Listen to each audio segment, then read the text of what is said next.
Hello once again, my dearest little ghouls and goblins.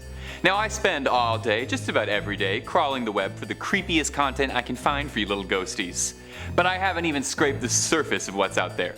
So buckle up, take my hand, and let's dive deep down the dark web for top 5 terrifying lost tapes found on the dark web. Let me know down below in the comments which of these videos is going to cause you to lose sleep tonight. Number 5, 11BX137. A gadget blog named Gadgets with 2 Z's got international viral attention after they received an exceedingly strange, mysterious CD sent to their address. The blank gold CD has a series of letters and numbers written on it, and no other markers denoting what it could be. The contents of the CD when played are very confusing to say the least, strange and downright horrifying. A hooded figure dressed like a bubonic plague doctor, standing menacingly in what looks like a burnt-out, destroyed remnant of a building. He just sorta appears to be standing and communicating in some kind of code, wandering, posing, revealing a blinking light emanating from the palm of his hand. Its hand, maybe?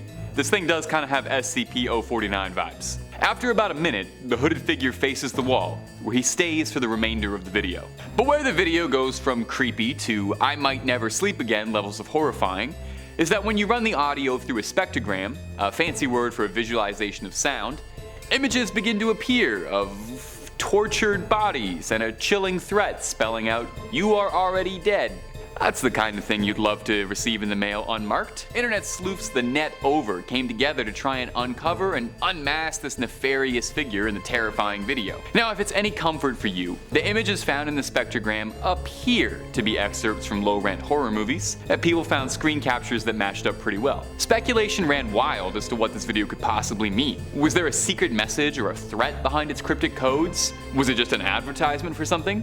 Or just a bored artist trying to get somebody's attention the only way he knew how? Well, eventually, someone did come forward. A man by the name of Parker Warner Wright claims to be the plague doctor in the video, and said the reason for the video was nothing more than an art project to entertain and confuse people. Like most cryptic, scary artists, when he was asked about why the video was made, all he had to say was, "I see my work as waves on the oceans." Thanks.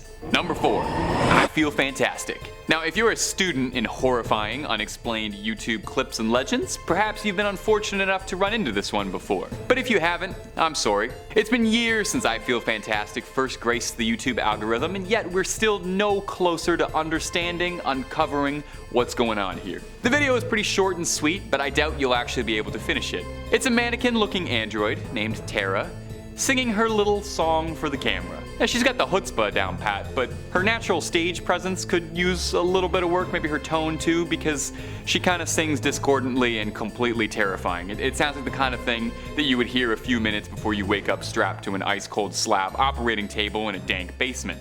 The robot, we know, was built by John Bergeron, and that's about all we know. He envisioned his beloved Tara as being an android pop sensation, kind of like what I think Grimes might be. And I really don't want to shut down Tara's career before it's blossomed, but she's got some serious hurdles to solve first. The incredibly unsettling nature of the video caused speculators to run wild with theories about what they were seeing. The most extreme ones go so far as to suggest John was a murderer, and Tara was a mannequin wearing the clothes of his victims. Some suggest he's just a very strange man who wanted a singing companion in his home. In all the years since this clip went viral, we've never got a follow-up on this bizarre video, and I doubt we're ever going to get more answers on this one. I wonder if Tara is still out there, if she's still singing proudly, or if she's rotting in a basement somewhere. I just hope she's still practicing, you know? Number 3, Croatian stalker. Do you ever feel like someone might be watching you? I know I do, quite a lot. Though it could be because someone is watching me right now, you're watching me right now, but I also just mean in my day-to-day. It's spine-chilling to imagine that somebody's following you without you realizing for gosh knows what, and trailing you around, preventing you from feeling safe. This next video, appropriately and concisely titled Croatian Stalking Tape, is a footage of 2 men recording themselves being pursued by a masked stranger. And according to the uploader, this was the last time either of them were ever seen. The video was uploaded not by anyone in the video, but rather a third party who somehow got a hold of it. And the only evidence we can find for it is that he claims it was recorded in 2005 and is a piece of evidence in a missing persons case for these 2 individuals. In the video, we can clearly see the 2 friends, initially enjoying a night on the town together, when they're apprehended by a very strange man wearing a sack over his head.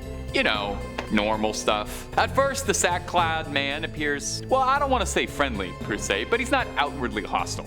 Just bizarre, slouching and bending and walking in a way that kind of intones that either it's not a human or it's a human who's had a really long night. The two friends then try their best to elude the pursuer, who does not seem keen on letting them go.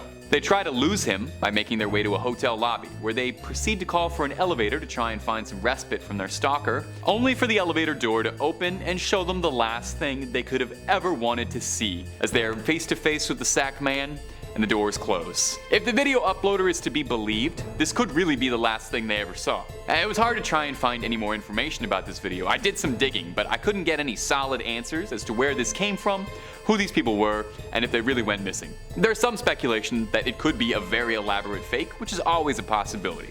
Let me know if anybody's got any intel on this one. Number 2, video dating. Hey, dating is hard. We've all been there. Let me tell you, since that Dahmer show dropped on Netflix, it's not been easy for me. In today's world, it can be so hard to meet that perfect match, especially if you're on the brink of sanity. This video, uploaded entitled Video Dating Tape, was allegedly found in the VCR purchased at a car boot sale, which, if you're not familiar with that term, it's kind of like an English flea market where you sell stuff out of your cars. The VHS is a low-quality clip of someone innocently enough trying to prevent themselves for a video dating service. It starts with a 36-year-old man, Tony, kind of awkwardly explaining what he's all about. You know how they go. We've all been there. Where it starts to get unsettling, though, is the discordant screaming that we can hear in the background. And the guy in the video seems like he's mentally degrading very fast. Someone that can...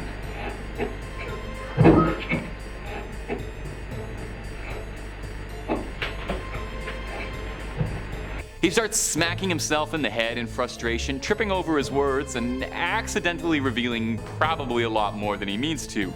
Especially when he starts to say funny, flirty little things like, I'm looking for someone who doesn't mind disappearing for a long time, and cute little sweet nothings like, I'm looking for someone who likes a long walk on the beach and someone I can spend the rest of their life with. Now the video is almost too perfect, you know?